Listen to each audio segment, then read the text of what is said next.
Good morning everyone. आज हम part 2 पढ़ेंगे वितान बुक का जूझ। ठीक है, जूझ के लेखक जो है डॉक्टर आनंद यादव है, जो मराठी के प्रसिद्ध उपन्यासकार है। ठीक है, और इनका जो ये जूझ है उनका बहुत ही चर्चित और बहुप्रकाशित रहा। इसका जो इस जूझ उपन्यास का एक अंश इस पुस्तक में लिया गया है। इसमें क्या है, एक ग्रामीण जीवन के, किशोर के, ठीक है, ग्रामीण जीवन में जीने वाला एक किशोर है, मराठी है, उसके जीवन का यथार्थ चित्रण यहाँ पर किया गया है, इस चैप्टर में किया गया है।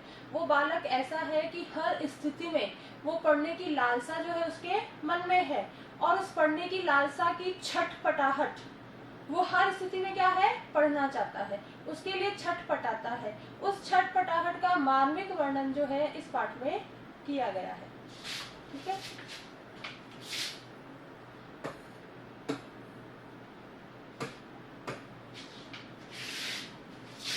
ये जो लेखक है स्वयं है, ये जो लिखा है जिसने ये जूझ उपन्यास है, ये स्वयं की आत्मकथा है, लेखक की स्वयं की आत्मकथा है। ठीक है, तो ये पाठशाला जाने के लिए मन तड़पता था।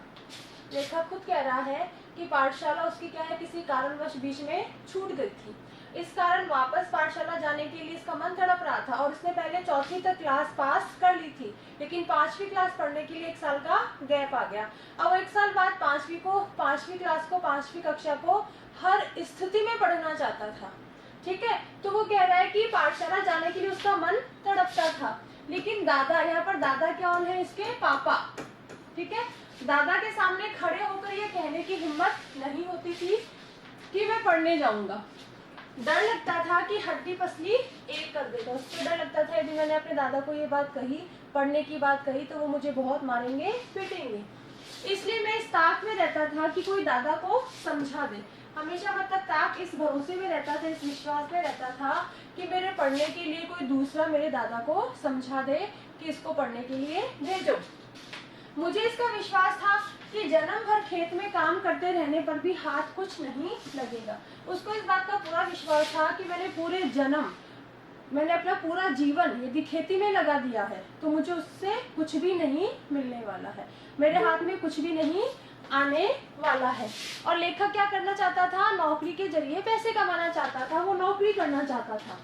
तो जो बाबा के समय था वो दादा के समय नहीं था। ये कह रहे हैं जितना पैसा बाबा के समय उसके दादा के समय मिलता था, दादा मतलब वास्तव में ग्रैंडफादर जो होते हैं, ठीक है ना, उस समय जितना खेती में पैसा मिलता था, अब जो है दादा है मतलब उसके पिताजी है, उसके समय इतना पैसा नहीं मिलता। यह खेती हमें गड्ढे में धकेल रही है। गड्ढे में धकेलना मतलब पीछे की ओर ले जाना। ठीक है, उन्नति के रास्ते पर न ले जाकर अवनति के रास्ते पर ले जाना।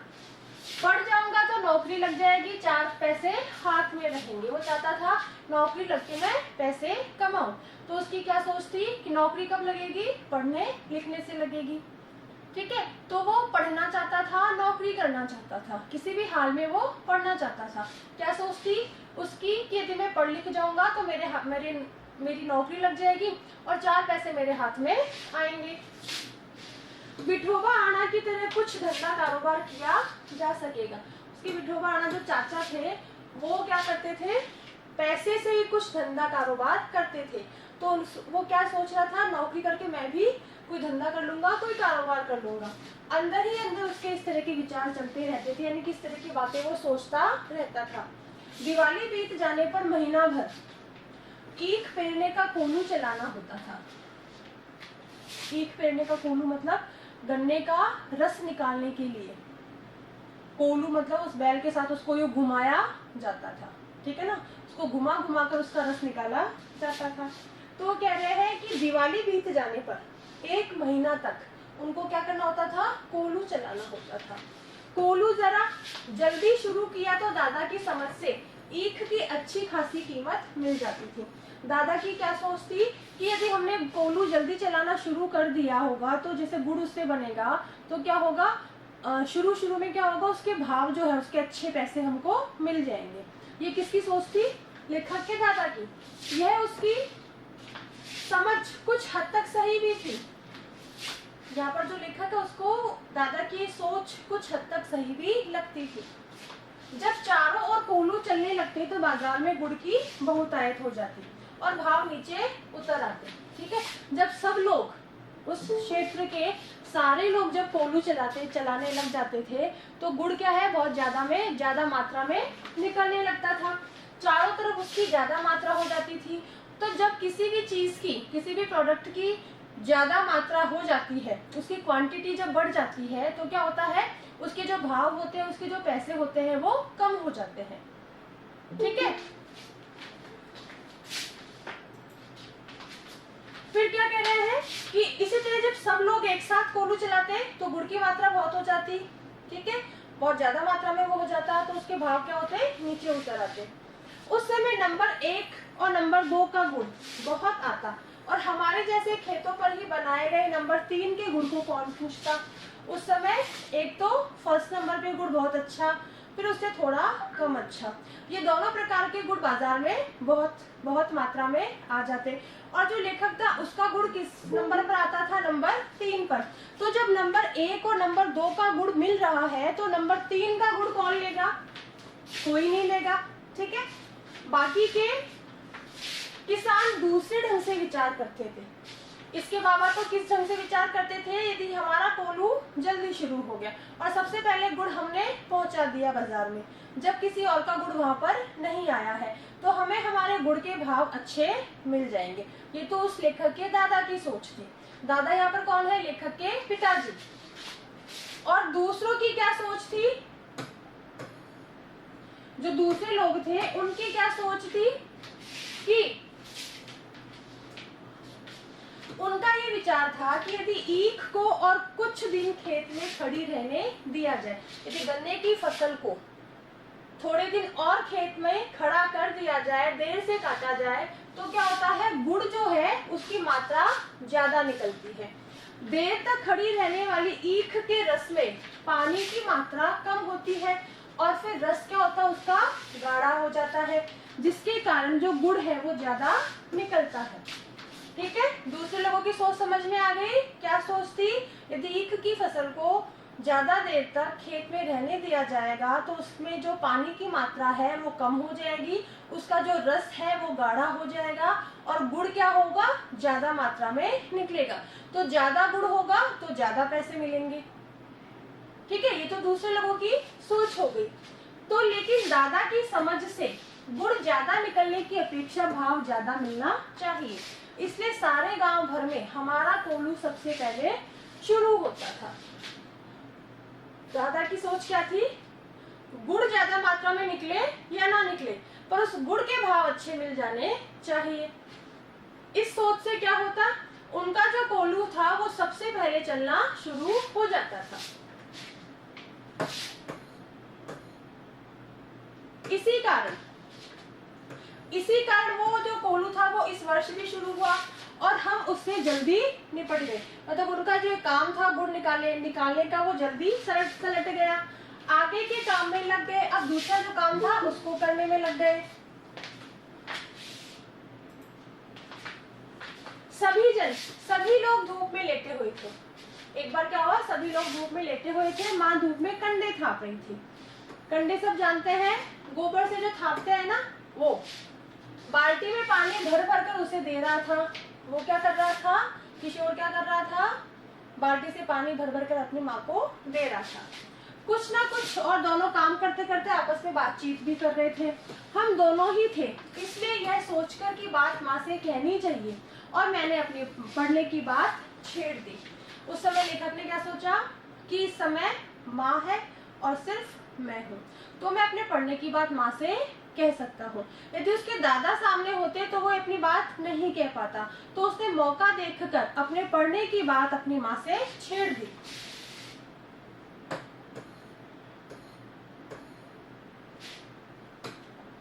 बोल रहा है कि माँ ने कहा, अब तू ही बता मैं क्या करूं। पढ़ने लिखने की बात की तो वो बरहेला सुअर, बरहेला मतलब जंगली सुअर की तरह गुर्राता है। तुझे मालूम है, माँ के मन में जंगली सुअर बहुत गहराई में बैठा हुआ था। जब लेखक ने अपनी माँ से अपने पढ़ने की बात की तो उसकी माँ ने जवाब दिया कि तू बता मैं क्या कर सकती हूँ। तेरे पिताजी से मैं जब भी तेरे पढ़ने की बात छेड़ती हूँ तो वो जंगली सुअर की तरह मुझ पर गुर्राता है। और जो ये जंगली सुअर है लेखक की माँ के मन में अच्छे से बैठा हुआ था, क्योंकि जो उसका जो पिता था, जो उसका पति था, माँ का पति था, ठीक है ना, वो उसको उसके साथ जंगली सुअर की तरह बर्ताव करता था। फिर आगे कह रहा है कि अब मला खेती के सभी काम क्या है, बीत गए। लेखक कह रहा है कि मेरे जो खेती के जितने भी काम मुझे करने थे वो सारे काम खत्म हो गए हैं। अब मेरे लिए कुछ भी करना नहीं रह गया है। इसलिए मैं कह रहा हूँ कि तो दत्ताजी राव सरकार से मेरे पढ़ने के बारे में कहे। कि दत्ताजी राव सरकार क्या थे, गांव के मुखिया थे, ठीक है। उनके बारे में उनके पास जाकर मेरे पढ़ने की बात कर। आज ही रात को उनके यहाँ चलेंगे और मैं तेरे साथ चलूंगा। तो उन्हें सब कुछ समझाकर बता दे तो दादा को वो ठीक तरह से समझा सकेंगे, ठीक है। क्या दोनों निश्चय क्या किया दोनों माँ बेटे ने कि हम दत्ताजी राव सरकार के पास चलेंगे, तेरे पढ़ने की बात करेंगे और घर के जो सारे हालात हैं, जो भी स्थितियां हैं, परिस्थितियां हैं, वो हम सब उनको बता देंगे और हम दोनों साथ चलेंगे। ठीक है चलेंगे। माँ ने हाँ तो कर दी, लेकिन अंदर से माँ के स्वर में उदासी थी, लेकिन फिर भी वो अंदर से उदास थी। मुझे भी मालूम था कि इतना करने पर भी कोई लाभ नहीं होगा, लेकिन वह मेरा मन रखने के लिए जाने को तैयार हो गई। मेरी तड़पन वो समझती थी, 7वीं तक पढ़ाने की उसकी मन में तैयारी थी, लेकिन दादा के आगे उसका बस नहीं चलता था। माँ ने हाँ कर दी, लेकिन कहीं ना कहीं उसको ये पता था कि पढ़ने की बात लेकर जो उसके दादा थे वो पता नहीं कैसा व्यवहार करेंगे, ठीक है। इसलिए वो उदास थी और कुछ कर नहीं सकती थी। लेकिन उसका लेखक का मन रखने के लिए उसकी माँ ने उसकी बात मान ली और लेखक की जो पढ़ने की तड़प थी, जितना वो पढ़ना चाहता था, इस पढ़ने की तड़प को उसकी माँ समझती थी और उसकी माँ ने पहले सोच रखा था कि मैं अपने बच्चे को 7वीं तक पढ़ाऊंगी, ठीक है, 7वीं कक्षा तक मैं अपने बच्चे को पढ़ाऊंगी। लेकिन जो उसके दादा थे उसके आगे माँ का कोई वश नहीं चलता था, माँ की कोई बात नहीं चलती थी।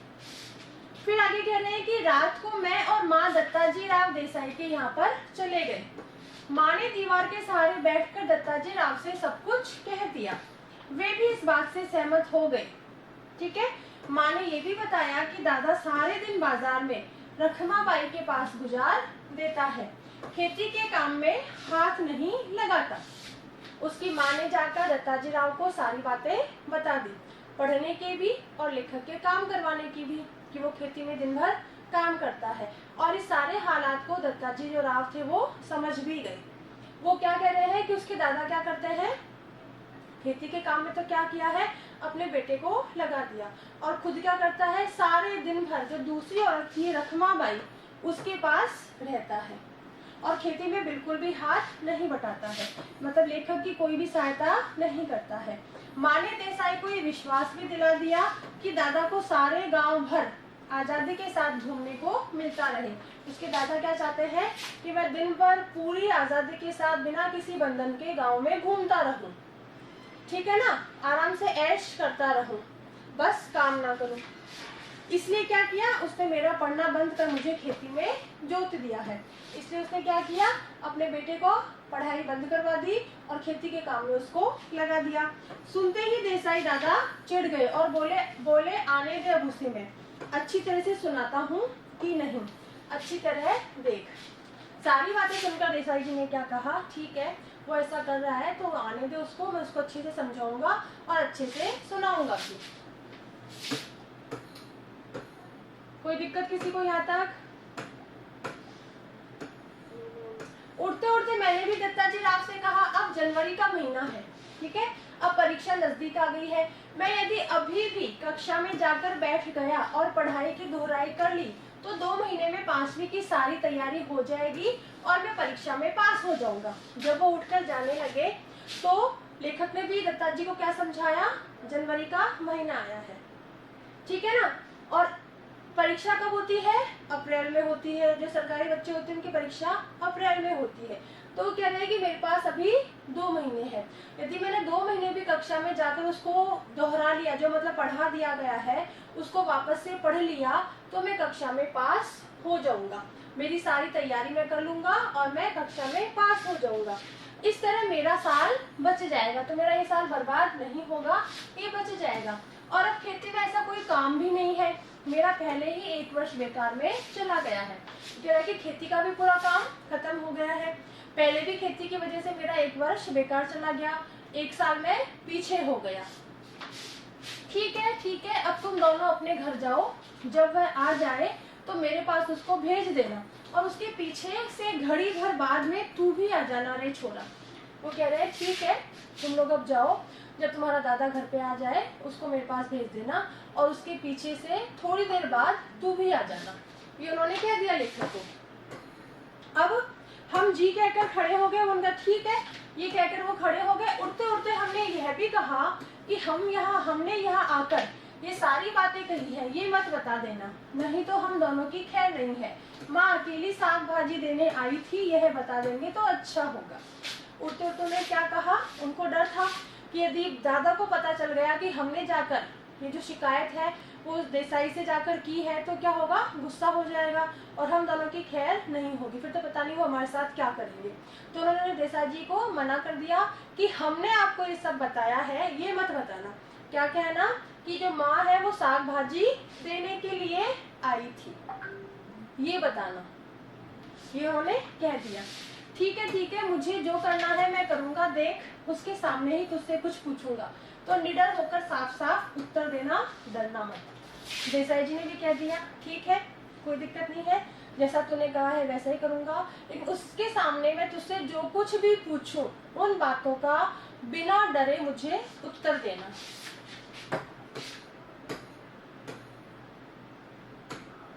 फिर कह रहे हैं कि नहीं जी मैं माँ के साथ लौटा। वो कह रहा है कि हाँ ठीक है, नहीं जी मतलब हाँ ठीक है, जैसा भी होगा मैं देख लूंगा। फिर 1 घंटा रात बीते, दादा घर पर आया, मैं घर में ही था। आते ही माँ ने दादा से कहा, साग भाजी देने देसाई सरकार के यहाँ गई थी, तो उन्होंने कहा कि बहुत दिनों से तेरा मालिक दिखाई नहीं दिया है, खेत से आ जाने पर जरा इधर भेज देना। ठीक है, क्या कह दिया माँ ने कि मैं देसाई जी के यहाँ पर साग सब्जी देने गई थी। ठीक है, तो देसाई जी ने क्या कहा कि भाई तेरा पति, उससे क्या है, मिले हुए मुझे बहुत दिन हो गए हैं, जब वो खेत से घर पर आ जाए तो उसको मेरे पास भेज देना। ये बात उसने अपने पति से कह दी। अब दादा पूछ रहे कुछ काम वाम था क्या। दादा ने बड़ी बेचैनी से इस चीज को पूछा। मुझे तो कुछ बताया नहीं उन्होंने, तो मैं हो आता हूँ, तब तक तू रोटियां सेक ले, गणपा आए तो उसे खेतों पर भेज देना पहले ही। कह दिया उन्होंने। क्या ठीक है कि चलो कुछ काम वाम था, वैसे उन्होंने मुझे कुछ बताया नहीं था, लेकिन फिर मैं जाके हो आता हूँ, तब तक तू रोटियां बना ले। और गणपा उसके अपने बेटे का ही नाम है, उसको ही कह रहा है कि वो आ जाए तो उसको भेज देना खेत पर। दादा तुरंत उठ खड़ा हुआ। देसाई के बाड़े का बुलावा दादा के लिए सम्मान की बात थी। आधा घंटा बीतने पर माँ ने उससे कहा कि अब तू जा, कहना जीव ने बुलाया है। अच्छा, आधा घंटा जब हो गया तो माँ ने क्या कहा, अब तू जाकर देसाई जी से क्या कहना, जीव ने बुलाया है, मतलब तेरे दादा को खाना खाने के लिए माँ ने बुलाया है। ठीक है, मतलब खाना खाने का टाइम हो गया, इसलिए उसको भेज दो। इस तरीके से बहाना दूसरी बात बनाकर वो उनके घर पे चला गया। मैं पहुंचा तो सरकार मेरी राह देख रहे थे। देसाई जी उसी के आने का इंतजार कर रहे थे, लेकिन सामने क्या पूछते उसके, क्यों आया रे छोरे, ताकि उसके दादा को पता ना चले। वो छोरा क्या कह रहा है, दादा को बुलाने आया हूँ, अभी इन्होंने खाना नहीं खाया है। देसाई जी क्या कह रहे हैं, बैठ बैठ थोड़ी देर मेरे पास बैठ, अभी तो आया है। जी मैं बैठ गया, ऐसा कहकर वो बैठ गया। धीरे धीरे दत्ताजी राव पूछने लगे, कौन सी कक्षा में पढ़ता है रे तू। जी 5वीं में था, किंतु अब नहीं जाता। वो कह रहा है कि मैं पिछले साल 5वीं में था, लेकिन अभी नहीं जा रहा। पूछा क्यों रे, क्या कहा उसने, दादा ने मना कर दिया। ठीक है, पढ़ने से दादा ने मना कर दिया। क्यों मना कर दिया है, खेतों में पानी लगाने वाला कोई नहीं है। क्यों रत्नापा, हाँ जी रत्नापा उसके दादा का नाम है। तो उन्होंने पूछा जो ये कह रहा है वो सही है क्या।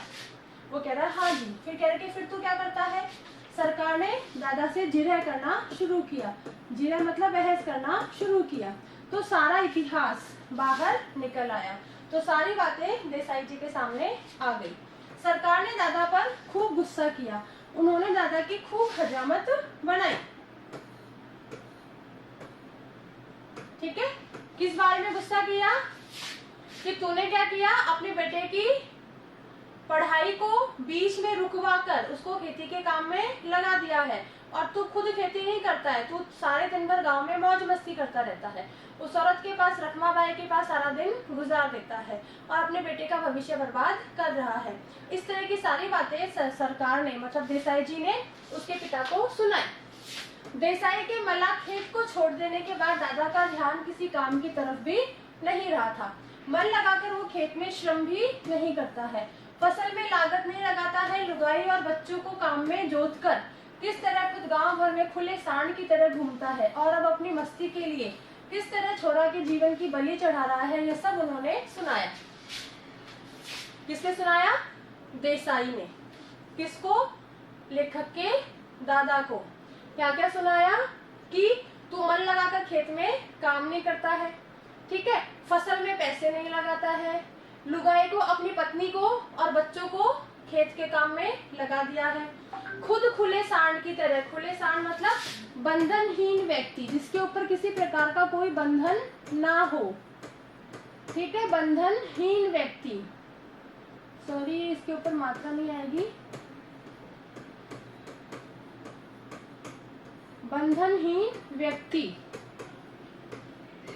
ठीक है, जिसके ऊपर किसी प्रकार का कोई बंधन ना हो। तो खुद तो खुले सांड की तरह पूरे गांव भर में मस्ती करता रहता है और जो छोरा है उसके जीवन को बर्बाद कर रहा है। ये सारी बातें उन्होंने बहुत अच्छे से उसको सुनाई। दादा के हर एक तर्क को दत्ताजी राव ने काट दिया और दादा ने अपनी सफाई में जो भी बात कहनी चाहिए, दादा ने उस बात को काट दी और मुझसे कहा कि सवेरे से तू पाठशाला जा, कुछ भी हो, पूरी फीस भर दे उस मास्टर की और मन लगाकर पढ़ाई कर और किसी भी तरह साल नहीं मारा जाए। ये उन्होंने उस लेखक से कह दिया कि इसकी फीस भर दे, पढ़ाई की फीस भर दे, कुछ भी हो, साल बर्बाद नहीं होना चाहिए, इसका ध्यान रखना। यदि इसने तुझे पढ़ने नहीं भेजा तो सीधा चला आ इधर, और यदि तेरे दादा ने कुछ ना नुकर की तुझे पढ़ने नहीं भेजा तो सीधा मेरे पास चला आना। सुबह सुबह शाम जो हो सके वो काम कर यहाँ और पाठशाला जाते रहना। कह रहा है कि सुबह शाम तुझसे जो भी काम खेती का हो जाए, घर का काम हो जाए, वो काम तू कर देना और लेकिन पाठशाला जाना मत छोड़ना। मैं पढ़ाऊंगा तुझे। इसके पास जरा ज्यादा बच्चे हो गए हैं, इसलिए तुम्हारे साथ कुत्तों की तरह बर्ताव करता है। क्या कह रहे हैं? बच्चा उसका एक ही था लेकिन व्यंग मार रहा है, ताना मार रहा है कि इसके बहुत सारे बच्चे हैं इसलिए तेरे साथ कुत्तों की तरह बर्ताव करता है। किस बच्चे को संभाले, जबकि संभालना इसको एकमात्र बच्चे को है। उसकी भी क्या कर रहा है? पढ़ाई का ये नुकसान करवा रहा है। फिर दादा कह रहे हैं कि मैंने मना कब किया है जी, इसको जरा गलत सलत आदतें पड़ गई थी इसलिए पाठशाला से निकालकर जरा नजरों के सामने रख लिया है। वो कह रहा है इसको कुछ गलत आदतें पड़ गई थी, इस कारण मैंने क्या किया, पाठशाला से निकाल लिया और खेत में लगा दिया। खेत में लगाने से क्या होता है कि मेरे नजरों के सामने भी रहता है, मैं देख लेता हूँ कि वो वहाँ पर क्या कर रहा है, क्या नहीं कर रहा है। कैसी आदतें? दादा ने पूछा, ऐसी कौन सी आदतें पड़ गई इसको, ठीक है, क्या क्या आदतें हैं, चाहे जैसी, यहाँ वहाँ कुछ भी करता है। वो कह रहा है आदतें चाहे कैसे भी हो, ये क्या करता है, काम तो करता नहीं, यहाँ वहाँ अपना फालतू समय बर्बाद करता है। कभी कंडे बेचता है, कभी चारा बेचता है, सिनेमा देखता है, कभी खेलने जाता है, खेती और घर के काम में इसका बिल्कुल ध्यान नहीं है। दादा ने मेरे ऊपर अचानक हल्ला बोल दिया। ये सारी बातें उसने, दादा ने लेखक के बारे में देसाई जी को बताई कि वो क्या क्या करता है, कंडे बेच देता है, चारा बेच देता है, सिनेमा देखने जाता है, कभी खेलने जाता है और इसका ध्यान खेती पर और घर पर बिल्कुल भी नहीं है। क्यों रे छोकरे? देसाई जी ने पूछा कि क्यों रे भाई, कैसी बात है? फिर कह रहा है कि नहीं जी, वो अपनी सफाई दे रहा है कि नहीं जी, कभी एक बार मेले में पटा मतलब जुए पर पैसे लगा दिए थे, दादा तो कभी भी सिनेमा के लिए पैसे नहीं देते हैं, इसलिए मैं क्या करता हूँ, खेत पर गोबर बीन बीन कर माँ से कंडे थपवा लिए थे, ठीक है, और उन्हें बेचकर भी ही कपड़े भी बनवाए थे, और उसी पैसे से एक बार सिनेमा भी देखने गया था। मैंने भी झूठ सच मिलाकर ठोक दिया, है ना, ठीक है। क्या कह रहे हैं वो कि एक बार क्या किया लेखक ने, जुए पर पैसे लगा दिए थे। अब उसके दादा तो क्या कर रहे हैं, उसको किसी काम करने के लिए, कोई चीज देखने के लिए, खेलने के लिए, सिनेमा के लिए पैसे तो देते नहीं है। उसने क्या किया, गोबर बीन बीन कर माँ से कंडे थपवाए, उसको बेचा, उसी पैसे से उसने अपने कपड़े बनवाए, उसी पैसे से वो सिनेमा देखने गया। तो कह रहा कि मैंने भी क्या किया, गलत सलत सब कुछ जो मेरे मन में आया सब कुछ दादा को, उस देसाई को बोल दिया, क्योंकि उसको तो क्या था, किसी भी तरीके से पढ़ना था, अपनी पढ़ाई बंद नहीं करवानी थी। अब ये सब बंद कर और सिर्फ पढ़ाई में मन लगा, ना पास नहीं हुआ है कभी, नहीं जी, पाठशाला जाना ही बंद करा दिया, इसलिए परीक्षा में नहीं बैठा हूँ। वो कह रहा है कि अब तू सारे काम धंधे जो बेकार के वो बंद कर और पढ़ाई में मन लगा, तू कभी ना पास कभी फेल हुआ है? तो कह रहा है कि नहीं, पाठशाला जाना ही उन्होंने बंद करवा दिया मेरा, मैं फेल नहीं हुआ हूँ, मेरा पाठशाला जाना ही बंद करवा दिया, इसलिए मैं परीक्षा में बैठ नहीं पाया, और इसलिए मैं उस मेरे रजिस्टर में मेरे नाम के आगे नापास लिख दिया गया। अच्छा, अब तू घर जा और सवेरे से पाठशाला जाने लग। लेखक कह रहा है जी, ऐसा कहकर वो उठ गया। बाहर निकलते निकलते लेखक ने सुना देसाई जी क्या कह रहे हैं, अरे बच्चे की जात है, ठीक है, बच्चा ही तो है, एक आध वक्त यदि सिनेमा देखने चला गया तो क्या हो गया, और एक आध बार यदि खेलने में लग गया तो क्या हो गया, इस बात पर उसका पढ़ना लिखना बंद कर देना है क्या? वो कह रहा है कि बच्चा ही तो है, सिनेमा देख ली तो कौन सी बड़ी बात कर दी, बच्चा है तो खेलने चला गया तो कौन सी बड़ी बात हो गई, क्या तू खेलने पर या सिनेमा देखने पर क्या इस बच्चे की पढ़ाई को बंद करवा देगा क्या? ठीक है, ये क्या सही है क्या? लेकिन ये क्या है, बिल्कुल गलत है जी। आप कहते हैं तो भेज देता हूँ कल से, देखते हैं एक आध वर्ष में कुछ सुधार हो जाए तो। दादा ने ये बात सारी मन मार कर कही। इस समय उसका कोई बस नहीं चला था, क्योंकि देसाई जी के सामने दादा का कोई वश नहीं चला था, वो कुछ नहीं कर सकता था, इसलिए उसने चाहे मन में उसको पढ़ाने की इच्छा थी या ना थी, लेकिन उसको उनके सामने बोलना पड़ा कि हाँ ठीक है, भेज देता हूँ, देखता हूँ कि शायद ये सुधर जाए। खाना खाते खाते दादा ने मुझसे वचन ले लिया। क्या वचन ले लिया? कि पाठशाला 11 बजे शुरू होती है, ठीक है, दिन निकलते ही खेत पर हाजिर हो जाना चाहिए। पहला वचन क्या था कि पाठशाला तेरी 11 बजे शुरू होगी, जैसे सुबह होगी तू खेत पर काम करने के लिए आ जाएगा। 11 बजे तक पानी लग जाना चाहिए, फसल में पानी 11 बजे से पहले पहले लग जाना चाहिए। फिर खेत पर से तू सीधे पाठशाला पहुंच जाना, ठीक है, खेत पर आना, वहीं से सीधे पाठशाला जाना, और सवेरे आते समय पढ़ने का बस्ता घर से ले आना। जब तू सवेरे खेत में आए तभी अपना बस्ता भी साथ ले आना। छुट्टी होते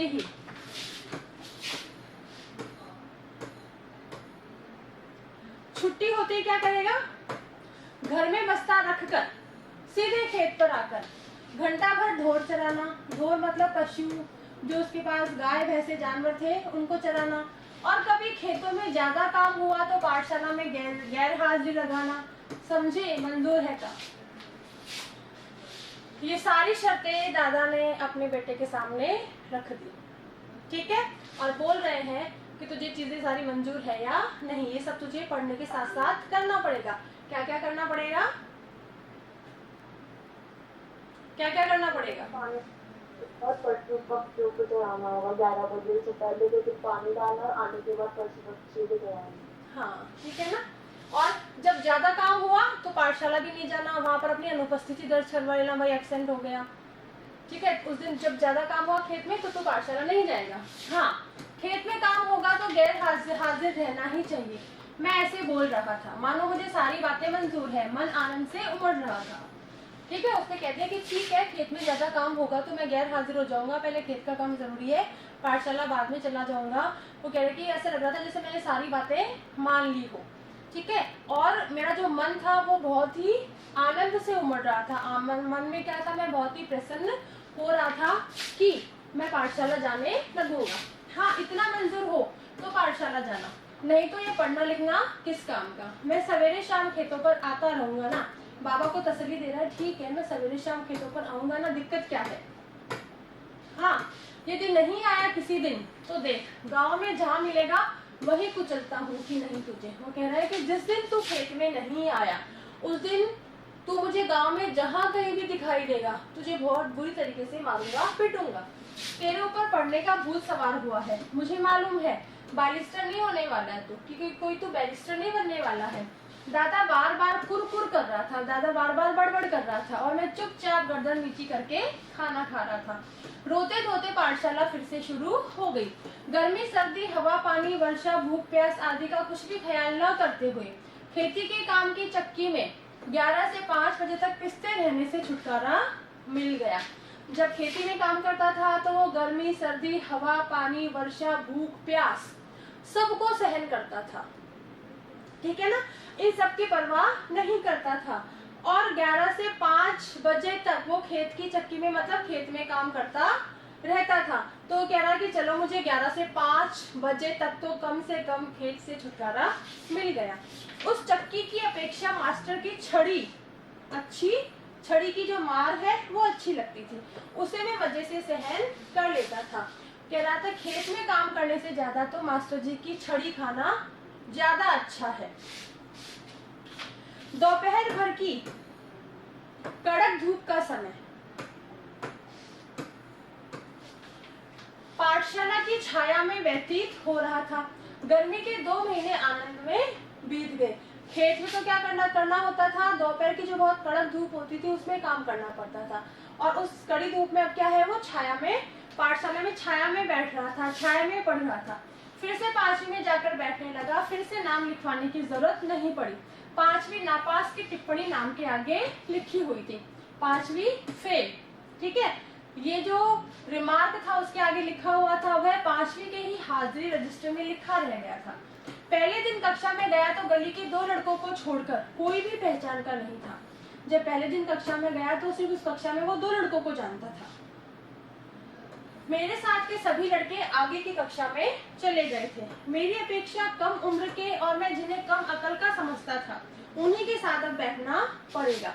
एक दूसरे जो बच्चे थे वो क्या थे, उससे आयु में कम थे और उन बच्चों को वो अपने आप से कम अकल का समझता था। यह बात कक्षा में पहुंचने पर समझ में आई। मन खट्टा हो गया, मतलब मन दुखी हो गया। बाहरी अपरिचित जैसा एक बेंच, चलो बाकी का अपन कल पढ़ेंगे, ठीक है, कल इसको कंटिन्यू करेंगे। Bye everyone.